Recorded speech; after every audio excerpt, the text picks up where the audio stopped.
আসসালামু আলাইকুম। অস্ট্রেলিয়ার বিপক্ষে নিয়মিত সিরিজ খেলা হয় না বাংলাদেশের, তবে আইসিসির বিভিন্ন আসরে অস্ট্রেলিয়ার বিপক্ষে বাংলাদেশের খেলা মানেই যেন বড় ব্যবধানের হার। এটাই যেন নিত্য নৈমিত্তিক ব্যাপার হয়ে দাঁড়িয়েছে। তবে এবার সেই হারের ধারা ঘুচাতে চায় বাংলাদেশ দল। এবার ঘরের মাঠে সীমিত ওভারের সিরিজে অস্ট্রেলিয়ার বিপক্ষে খেলতে চলেছে বাংলাদেশ। জুনে বাংলাদেশ সফরে এসে 3টি ওয়ানডে ও 3টি টি-20 খেলবে অজিরা। ওয়ানডে সিরিজের সবগুলো ম্যাচ অনুষ্ঠিত হবে ঢাকার শেরেবাংলা জাতীয় ক্রিকেট স্টেডিয়ামে। টি-20 সিরিজের 3 ম্যাচ আয়োজন করা হবে চট্টগ্রামের বীরশ্রেষ্ঠ শহীদ flight lieutenant Motiur Rahman cricket স্টেডিয়ামে। আসন্ন এই সিরিজটি নিয়ে বেশ আশাবাদী বাংলাদেশ দলের ব্যাটিং কোচ মোহাম্মদ আশরাফুল। সাবেক এই ব্যাটারের ব্যাটে রচিত হয়েছিল কার্ডিফে অস্ট্রেলিয়াকে হারানোর সেই রূপকথা। এবার তিনি কোচ হিসেবে দলের সঙ্গে থাকছেন। 2005 সালে কার্ডিফ জয়ের পর আরও একবার অস্ট্রেলিয়াকে বাগে পেয়ে হারাতে পারেনি টাইগাররা। সেবার আশরাফুল ছিলেন অধিনায়ক। তবে এবার আশাবাদী সেই আক্ষেপ ঘুচানোর সময় এসেছে বাংলাদেশ দলের। গণমাধ্যমের সাথে আলাপকালে আশরাফুল জানান, অবশ্যই কঠিন হবে অস্ট্রেলিয়ার সাথে খেলাটা। আমরা 2005-এর কার্ডিফে জয়লাভ করেছিলাম। এরপর আসলে কখনোই অতগুলো ম্যাচ খেলা হয়নি।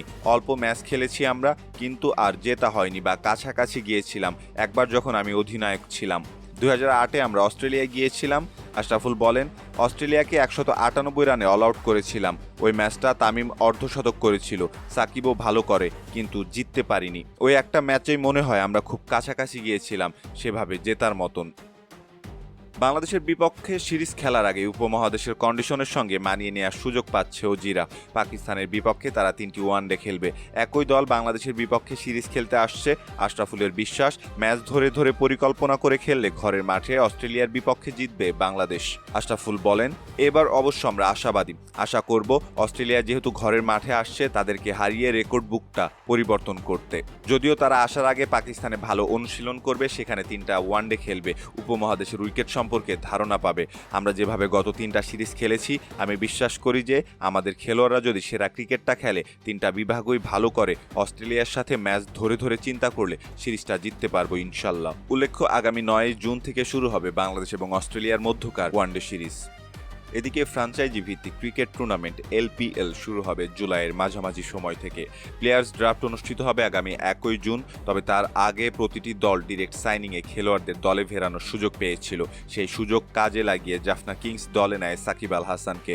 এবার আরও এক বাংলাদেশিকে দলে নিয়ে এসে ফ্র্যাঞ্চাইজিটি, তিনি হলেন পেসার তাসকিন আহমেদ। সাকিবের মতো ধীরে ধীরে নিজেকে উন্মুক্ত করেছেন ফ্র্যাঞ্চাইজি ক্রিকেটের মঞ্চে। এলপিএল কর্তৃক জানিয়েছে সাকিবের মতো তাসকিনকেও সরাসরি চুক্তিতে দলে নেওয়া হয়েছে। লঙ্কান লিগটির কর্তৃপক্ষ জানায়, এলপিএলের আগে শক্তিশালী পেস আক্রমণ গড়ে তুলছে জাফনা কিংস।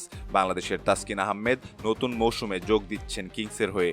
গতির ঝড়, আগ্রাসী মানসিকতা, বড় ম্যাচের তেজ, জাফনার বোলিং আক্রমণে যুক্ত হলো ভয়ঙ্কর এই ফাস্ট বোলার।